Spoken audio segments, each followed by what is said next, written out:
നിങ്ങൾ എപ്പോഴെങ്കിലും ചിന്തിച്ചിട്ടുണ്ടോ നിങ്ങളുടെ ലൈഫ് പോയിക്കൊണ്ടിരിക്കുന്നത് ഒരു ട്രാപ്പിനുള്ളിലാണ്? ഒരു പക്ഷേ ആ ട്രാപ്പ് കൊണ്ടാണ് നിങ്ങളുടെ ലൈഫ് തന്നെ മാറാത്തത്. ഈ ട്രാപ്പ് എന്ന് പറഞ്ഞുകൊണ്ട് ഞാൻ ഉദ്ദേശിച്ചത് ഇത്രേ ഉള്ളൂ, മറ്റുള്ളവര് നമ്മളെ കുറിച്ച് എന്ത് വിചാരിക്കും. ഇതിന്റെ കൂട്ടത്തിൽ സൊസൈറ്റി നമ്മുടെ തലയിലടിച്ചെന്നിട്ടുള്ള മറ്റൊരു കാര്യമാണ് കേട്ടോ, മറ്റുള്ളവരെ കൊണ്ട് എന്നും നല്ലത് മാത്രം പറയിപ്പിക്കാന്നുള്ളത്. അതായത് സമൂഹത്തിനെ കൊണ്ട് നല്ലത് പറയിപ്പിക്കാൻ വേണ്ടി നമ്മുടെ പല കാര്യങ്ങളും വേണ്ടാന്ന് വെക്കാം. എന്റെ ചെറിയ പ്രായത്തിൽ ഇതൊന്നും എനിക്ക് വലിയ വിഷയമായിരുന്നില്ല.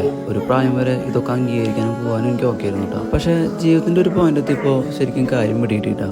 ഇതൊക്കെ പലതും ട്രാപ്പുകളാണ്. നമ്മുടെയൊക്കെ ലൈഫിൽ നമുക്കൊക്കെ ഒരു ലെവൽ വിട്ട് വളരാൻ പോലും പറ്റാത്തത് ഇതുകൊണ്ടൊക്കെയാണ്. മറ്റുള്ളവർ എന്ത് ചിന്തിക്കുന്നുള്ളൊരു പോയിന്റിലായിരുന്നെങ്കിൽ നമ്മളൊക്കെ എന്നേ പല കാര്യങ്ങളും ചെയ്താനല്ലേ. ഒരു പക്ഷെ മറ്റുള്ളവർ എങ്ങനെ തന്നെ കാണുന്നുള്ളൊരു ചിന്താഗതി കൊണ്ടല്ലേ നമ്മൾ നമ്മുടെ പല സ്വപ്നങ്ങളും വേണ്ടാന്ന് വെച്ചിട്ടുള്ള. ഒരു പക്ഷെ ഇത് കേൾക്കുമ്പോൾ നിങ്ങൾക്ക് തോന്നുന്നുണ്ടാവും നിങ്ങളുടെ ലൈഫിൽ ഇങ്ങനെയൊക്കെ എവിടെയെങ്കിലും ചെയ്തിട്ടുണ്ടാവുന്നു. ഒരു കാര്യം ഞാൻ നമുക്ക് ഉറപ്പുവരാട്ടാ, നമുക്ക് ലൈഫിൽ എന്തെങ്കിലും ആവണമെന്നുണ്ടെങ്കിൽ എന്തെങ്കിലും ചെയ്യണമെന്നുണ്ടെങ്കിൽ ഉറപ്പായും ഈ ട്രാപ്പിൽ നിന്ന് പുറത്തു വരാൻ ശ്രമിക്കുക. അങ്ങനെ പുറത്തു വരുന്ന ആ നിമിഷം മുതൽ നിങ്ങൾക്ക് നമ്മുടെ ലൈഫിൽ വലിയ വലിയ മാറ്റങ്ങൾ കാണാൻ പറ്റും.